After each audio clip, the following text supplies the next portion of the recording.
of inference. We use the rule of inference because when we want to prove something by using truth table, and there is many part that we need to use, then we need to prove the validity of argument. So that is why we use the rule of inference. So the first rule of inference that I want to explain is modus ponens. How do we use the modus ponens? So given that statement P Ahmad play football and Q Ahmad injured.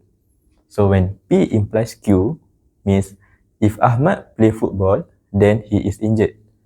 Given statement that Ahmad already play football, then the conclusion that we only get is Ahmad injured.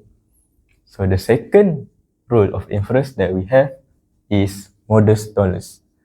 How do we use modus tollens? So same as the previous rule, we use the statement P Ahmad play football and Q Ahmad injured. Already given that if Ahmad play football, then he is injured. And the second statement is Ahmad did not injured. So the conclusion that we only get is Ahmad did not play football because the statement is he did not injured. So the Let's move on to law of syllogism. Let's take a look at the prime example.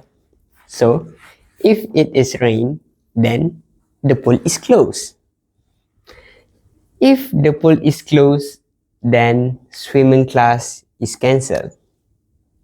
So the conclusion is, it is rain, therefore swimming class is cancelled. And here are the proposition form. Next, let's take a look at rule of conjunction. Here are the example. Ali is a football player. Abu is a football player. So the conclusion is Abu and Ali are a football player. Here are the proposition form. Okay, thanks to Akil for the explanation. So now we move on to the next rule, which is the rule of disjunctive syllogism. Here we have the argument. The premise 1, P or Q, and the second premise is negate P, which we will get the conclusion is Q. So for the example, she will goes to London or she will goes to New York, and she will not goes to London, therefore she will goes to New York. So this is the propositional form. So now we have rule of contradiction. For your information, contradiction is equivalent to Q and negate Q, which we will get contradiction.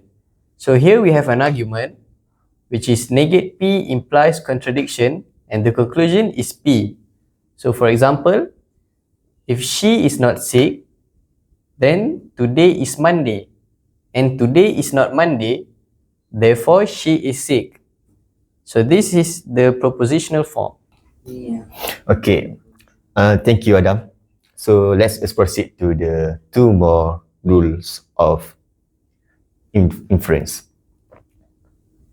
The first for me to explain, rule of conjunctive simplification. We have P and Q, therefore we get P, or P and Q, therefore we get Q. For the audience to understand about this, P and Q means both are true, so we can get either P or Q for the conclusion. For example, Aminah and Salma went to the market, therefore we get Aminah went to the market.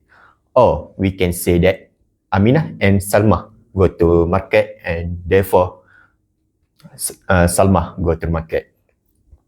So these are the other proposition form for these arguments. Next, we go to the second rule of inference, rule of disjunctive amplification. We get P, therefore we can say that P or Q, because P or Q means either one is true, so we can say that P or Q. This is other preposition form. For example, we can say that Ali comes to the class. Therefore, Ali or Samad comes to the class. Alright, thank you to Taufik for explaining the other two rules. Now, I will explain to you guys about these last two rules. And the first one will be rule of proof by cases. Now, as you can see, from the argument, the first premise is P implies R. Second premise would be Q implies R. And we will come into a conclusion that P or Q implies R. Now, one example that we could use is for P, if Ahmad is studying hard, then he is going to score an A. For the second premise, if Ali is studying hard, then he is going to score an A. For the conclusion, we can make if Ali or Ahmad studying hard, therefore they are both going to get an A. Now this is the propositional form for the argument above. Now we'll move on to the final rule, and that is rule of resolution. Here we have a disjunctive expression for first premise, second premise, and also the conclusion. Now, what does it say? It says that negate P or Q for the first premise. For the second premise is P or R, and the conclusion that we can make is Q or R.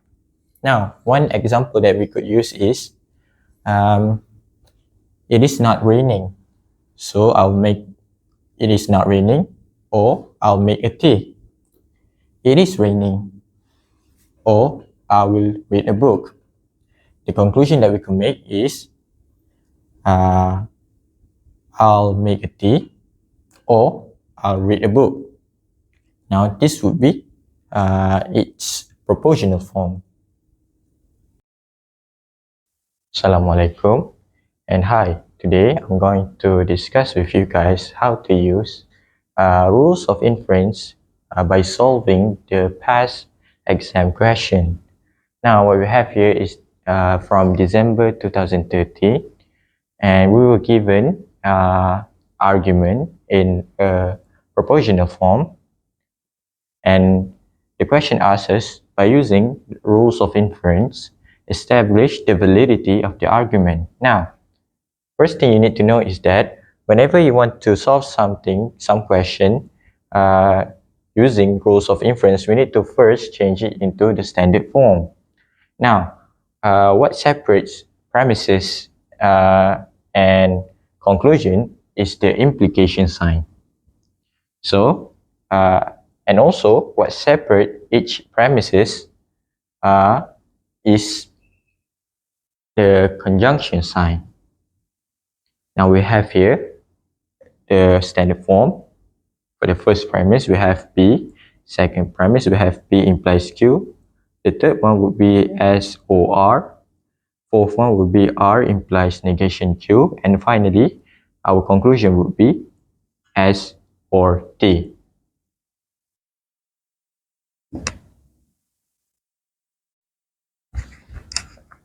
Now we will begin our solution method. From the premises that we have, we need to use the rules of inference to come up with new statement. For example, we use the first and the second to create the fifth statement by using modus ponens.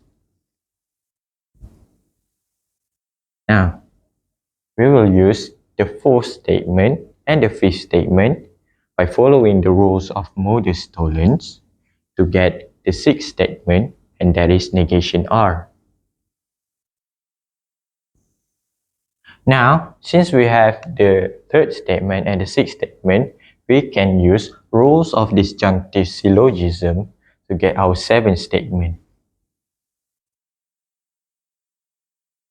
And finally, we can use rules of disjunctive amplification on the seventh statement to get our conclusion, and that is S or T.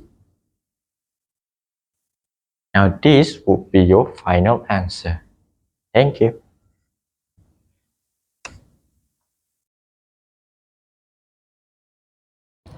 To answer this question, we need to refer back to the arguments. The trick for this question is declaring the primitive proposition using a symbol by making the primitive proposition a positive sentence. And for what had been positive, don't change it. Just declare it as what has been given. Not to forget, what's come first will be our first primitive proposition. This is answer for question A and next example for us. To answer this question, we just have to write the arguments back by using the symbols from answer of question A. For your information, negation of symbol means the opposite meaning of the symbol stands for. So, we need to master subtopic in MAT222 arguments to answer this question. And this is our answer for question B. To highlight, this is actually our main objective for this video on how to apply rules of inference to the past year's papers question. In this question, we just have to rewrite the primitive proposition except the conclusion, and we assume those as the premises. Write it like this. Then, we have to simplify our premises as much as we can. The first move I make is combine step 1 and 2 by using law of syllogism, and then combine step 3 and 4 by using rules of resolution. The next move is combine step 5 and 7 by using rules of disjunctive syllogism. The last step in my solution is using step 6 and 8 by using modest tolerance, and then we got negation of P. To conclude the validity of negation P as the conclusion of arguments that stand for Kamal is not tired has been proven. Bismillahirrahmanirrahim. Let's move on to our next question. For question A, P is today is not a public holiday. Q, Atika is planning to go to Pulau Langkawi. R, Atika meets with Sabrina. S, Atika go shopping at IKEA. T, Atika feels very happy. For question B, the premises are P and Q. Next, R implies negate P, negate R implies S, and S implies T, and the conclusion are T. For question C, first of all, we need to list down all the premises. Next, for step number 5, by using formula number 1, we use simplification method. Next, for number 6, using formula number 2, we use contrapositive to get P implies negate R. For number 7, we use number 6, 3, and 4 by using law of syllogism to get P implies T. And lastly, we use formula number 7 and 5 and use modest exponent to get T. Thus, Atika feels very happy. That's all. Thank you.